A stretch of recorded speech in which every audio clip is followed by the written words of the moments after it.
સ્વાધ્યાય 3.2 12મી રકમ જો 3 ગુણાકારમાં 2/2 શ્રાણિક ઇઝ ઇક્વલ ટુ 2/2 છે અને પ્લસ બીજો એક 2/2 શ્રાણિક હોય તો એક્સ વાય ઝેડ અને ડબલ્યુના મૂલ્ય શોધો.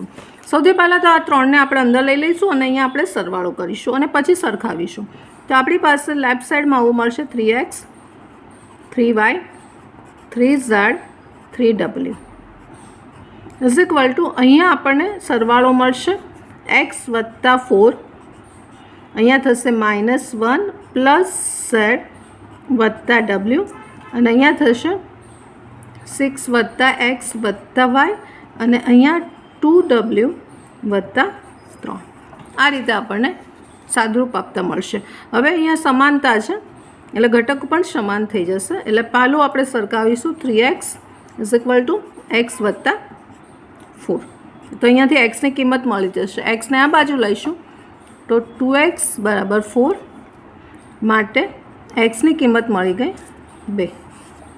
એવી રીતે આ વાયવાળું લઈ લઈએ, સરખાવીશું 3y બરાબર 6 વત્તા એક્સ વત્તા વાય આવું છે બરાબર. આ વાયને આ બાજુ લઈ લઈએ 2y બરાબર એક્સની કિંમત 2 મૂકી દઈએ 8 થશે અહીંયા માટે એક્સ બરાબર વાય બરાબર આવશે 4. પછી આ છેલ્લું સરખાવીએ પહેલાં w 3w is equal to 2w વત્તા 3 છે માટે આ 2w આ બાજુ જશે એટલે 1w વધશે માટે wની કિંમત 3 આવશે. અને હવે આને લઈ લઈએ 3z બરાબર છે -1 પ્લસ z પ્લસ wની કિંમત આ 3 મૂકી દઈએ તો 3માંથી 1 જશે તો 2 રહેશે. આ z મેં અહીંયા લઈ લઈએ એટલે 2z બરાબર 2 આવશે માટે z બરાબર આવશે 1 માટે આપણો આન્સર આવશે x બરાબર 2 y બરાબર 4 z બરાબર 1 અને w બરાબર 3. સ્વાધ્યાય 3.2ની 13મી રકમ જો fx બરાબર 3x3 શ્રેણિક આપ્યો છે અને જો આ શ્રેણિક હોય તો દર્શાવો કે fx ઇન્ટુ fy બરાબર fx પ્લસ વાય. આ બંનેનો ગુણાકાર આપણે પહેલાં જોઈ લઈએ લેફ્ટ સાઈડ અને જોઈ લઈએ કે કયું રિઝલ્ટ આવે છે. લેફ્ટ સાઈડમાં આપણી પાસે છે fx ઇન્ટુ fy. આપણને આ fx આપેલું છે એ પહેલાં લખી કાઢીએ તો આપણને પાસે છે cos x sin x 0 minus sine x cos x 0 અને 0 0 1 છે એક્સમાં છે. હવે એફ વાય એટલે આપણે એ જ અને વાયમાં લખીશું cos y sine y 0 minus sine y cos y 0 અને 0 0 1 એ છેલ્લો સ્તંભ છે. હવે આ બંનેનો ગુણાકાર કરવાનો છે અને ગુણાકારની કિંમત આપણને fx પ્લસ વાય મળે તો એ સાબિત થઈ જશે. હવે અહીંયા જે ગુણાકાર કરવાનો છે આ લખ્યું એ તમને ખ્યાલ આવી ગયો. હવે આનો ગુણાકાર કરવાનો છે. જે ગુણાકાર આપણે જોઈશું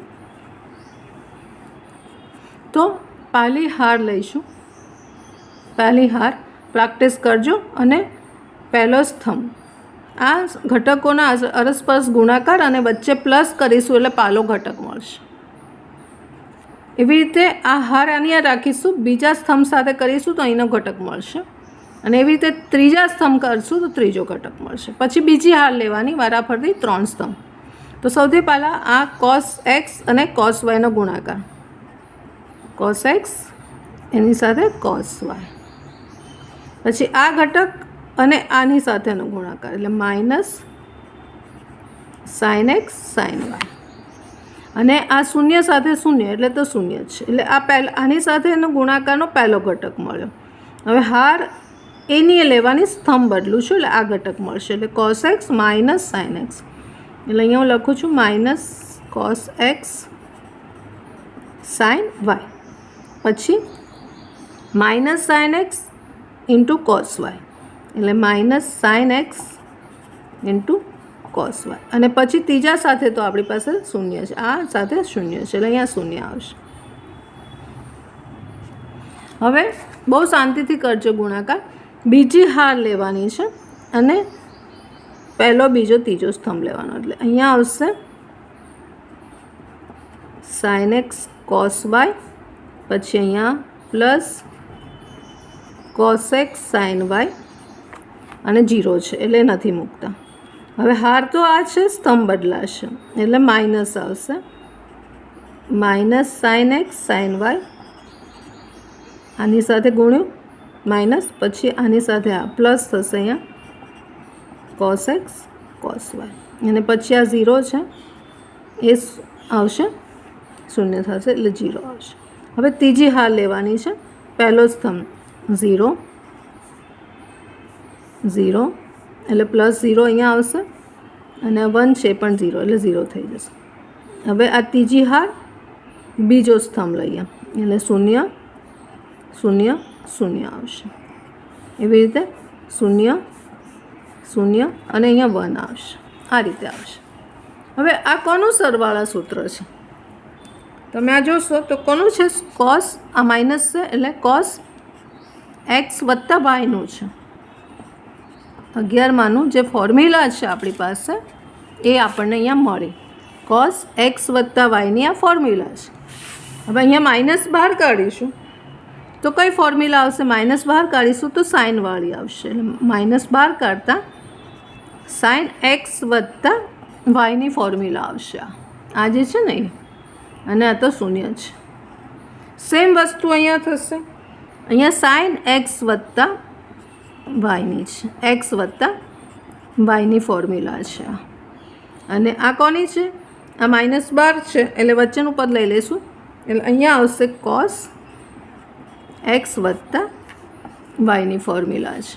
પછી આ 0 છે, પછી આ 0 0 1.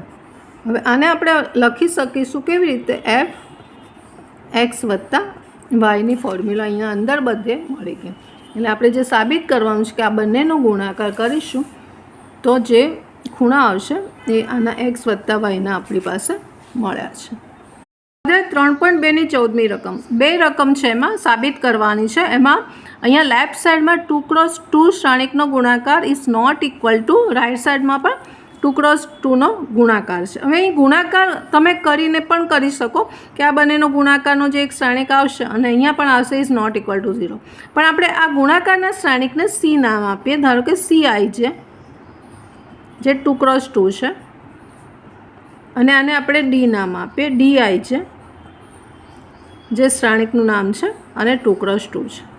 હવે આના ઘટકો તમને ખબર છે, C11 C12 C21 અને C22. આ રીતે અહીંયા ગોઠવાશે આના ઘટકો, અને આના ઘટકો ડીમાં આવશે સેમ વસ્તુ. તો હું ખાલી આનો પહેલો ઘટક સરખાવી દઉં છું. આનું ઘટકના લખવા હોય તો D11 D12 D21 અને D22. આ રીતે 4 ઘટકો બંને બાજુ આવશે. હું ખાલી C11ને જ સરખાવું છું. C11 સાથે D11 હોય, ના હોય તો ઇક્વલ છે જ નહીં, એટલે આગળ જવાની જરૂર નથી. હવે C11 કેવી રીતે મળશે? તો આ પહેલી હાર અને આ પહેલો સ્તંભના ઘટકો અનુરૂપ ઘટકો સાથેનું સાદરૂપ. એટલે 5 દુ 10 5 દુ 10 અને -1 ગુણ્યા 3 એટલે અહીંયા -3 આવશે, એટલે 7 આવશે, 7 આવશે. અને એવી રીતે D11 લઈ લઈએ આ બાજુ. તો આ હાર અને આ સ્તંભ એટલે 5 દુ 10 5 દુ 10 અને 6 ગુણ્યા 1 એટલે +6 એટલે 16 આવશે. માટે C11 is not equal two D11. આ બે છે જ નહીં, આ ઘટકો જ પહેલાં જ સરખા નથી, માટે આ સાબિત થઈ ગયો કે આ નથી. સેમ વસ્તુ અહીંયા છે બીજામાં, એમાં 3/3 આપેલા છે. એટલે બધા ગુણાકાર તમે કરવા જશો તો બહુ લાંબુ થશે. આનો નાનો ગુણાકાર કરશો, અહીંયા પણ કરશો, થાય ખરું એ રીતે સાબિત. પણ આપણે એક જ ઘટકને જ સરખાવી દઈશું. સેમ વસ્તુ આને કરીએ છીએ કે આનો ગુણાકાર ધારો કે CI જે છે એના ઘટકો 9 ઘટકો અંદર ગોઠવાયેલા છે 3/3, અને આને આપણે D નામ આપીએ. DI છે આ પણ 3/3 એટલે અંદર એના ઘટકો 9 ઘટકો ગોઠવાયેલા છે. એટલે પહેલા ઘટકનું આપણે ખાલી જોઈ લઈએ C11. તો આ પહેલી હાર અને પહેલો સ્તંભ એ C11 કહેવાય. એટલે 1 ગુણ્યા -1 2 ગુણ્યા 0 અને 3 ગુણ્યા 2 6 એટલે 5 આવશે. એવી રીતે અહીંયા જોઈ લઈએ D11 પહેલો ઘટક. તો પહેલો ઘટક કેવી રીતે આવશે? આ પાલીહાર અને પહેલો સ્તંભ એટલે -1 ગુણ્યા 1 એટલે -1, 1 ગુણ્યા 0 એટલે 0 + 0 અને 0 ગુણ્યા પાછું 0 આવશે એટલે અહીંયા આવશે -1. માટે અહીંયા કહેવાશે આ C11 is not equal two D11. આ બે ઘટકો સરખા નથી, મતલબ આખો નાખા આ જે ગુણાકાર છે એ સરખા નહીં થાય. આ ધારી લેવાનું છે કે ધારો કે આને આપણે Cમાં આપ્યું અને Dમાં આપ્યું, તમે કોઈ પણ ધારી શકો છો. એવી રીતે અહીંયા 2/2માં હતું આ રકમ. સ્વાધ્યાય 3.2ની 15મી રકમમાં એવું કીધું છે કે જો A બરાબર 3x3 શ્રેણિક હોય તો A² - 5A + 6I શોધવાનું છે. અહીંયા A² જરૂર છે. સૌથી પહેલાં આપણે A² શોધીશું. તો A² બરાબર A × A એટલે કે A બે વાર લખીશું 2 2 1 0 1 -1 1 3 0 અને ફરીવાર પણ એને લખીશું 2 2 1 0 1 -1 અને 1 3 0. હવે એનો ગુણાકાર કરવાનો છે આપણે. તો ગુણાકારની ફોર્મ્યુલા પ્રમાણે પાલીહાર લઈશું અને પહેલો સ્તંભ લઈશું એટલે પહેલો ઘટક મળશે. જે 9 ઘટક શોધવાના છે એ કઈ રીતે ગોઠવાયેલા છે એ તમને ખબર હોવી જોઈએ. એટલે અહીંયા આપણે પાલીહાર અને પહેલો સ્તંભ લઈશું એટલે 4 + 0 + 1. હવે બીજા સ્તંભ સાથે કરીશું તો 0 + 0 -1. ત્રીજા સ્તંભ સાથે પાલીહારને 2 + 0 + 0. હવે એ રીતે આ બીજી હાર લઈશું, વારાફરતી ત્રણેય સ્તંભ સાથે કરીશું એટલે 2 + 2 4 + 2 + 3 આવશે. હવે એવી રીતે અહીંયા 0 આવશે, પછી 1 આવશે અને -3 આવશે. પછી ત્રીજા સ્તંભ સાથે બીજી હારને કરીશું એટલે 2 + 3 અને +0 છે. એવી રીતે ત્રીજી હાર પહેલો સ્તંભ 2 - 2 આમાં પ્રેક્ટિસ જોઈશે.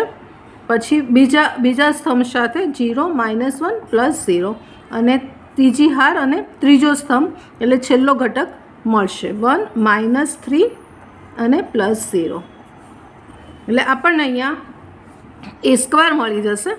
અને A² બરાબર થશે આપણી પાસે, અહીંયા લખીએ આપણે એનું સાદુરૂપ તો 5 આવશે, અહીંયા 9 આવશે, 0 આવશે, -1 -2 -1 2 5 અને -2. આ રીતે આપણી પાસે A² મળી જશે. હવે આ શોધવાનું છે તો એ લખીશું તો A² - 5A + 6I બરાબર.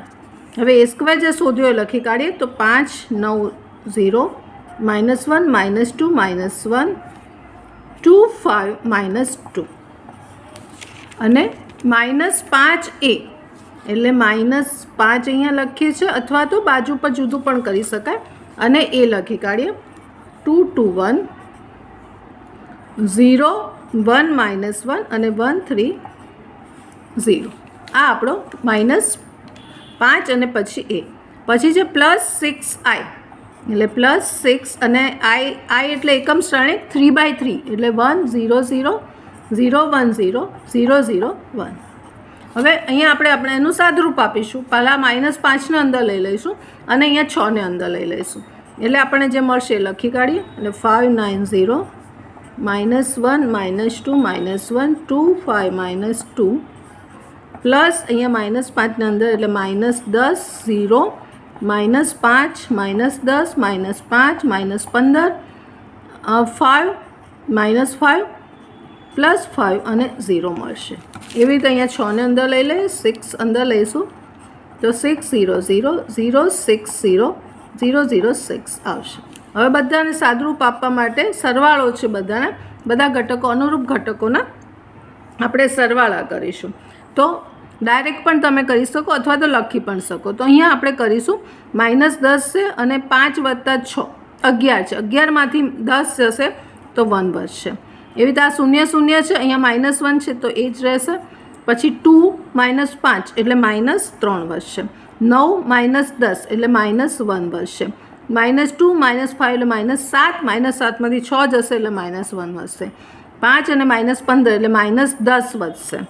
તમારે આ જ ઘટકો જોવાના પાછળ તો, એટલે અહીંયા -10 વધશે. પછી 0 - 5 છે, -5. પછી -1 + 5 એટલે અહીંયા 4 આવશે. અને -2 + 6 એટલે 6માંથી 2 જશે તો 4 જશે. એટલે આપણો જવાબ આવશે 1 - 1 - 5 પહેલો સ્તંભ, બીજો સ્તંભ -1 - 1 4, અને ત્રીજો સ્તંભ આવશે -3 - 10 અને 4.